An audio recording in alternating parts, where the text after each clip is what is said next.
I love you ऐसा जुमला है जो चाहने वाले एक दूसरे से इज़हार मोहब्बत के लिए इस्तेमाल करते हैं।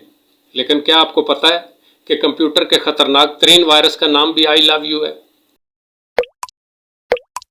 जी हाँ, ये वायरस ओनल डी गूजमैन नामी 24 साला फिलिपानी नौजवान ने 5 मई 2000 में बनाया था। ये वायरस ईमेल के ज़रिए फिलिपाइन से होता हुआ पहले हांगकांग, फिर यूरोप और आखिरकार अमेरिका के कंप्यूटर्स तक जा पहुंचा। इसने 10 दिन के अंदर दुनिया को तकरीबन 9 अरब डॉलर का माशी नुकसान पहुंचाया। इस दौरान इसने 10 मिलियन विंडोज़ उड़ा दी। इस वायरस को ख़त्म करने में 10 से 15 अरब डॉलर खर्च हो गए।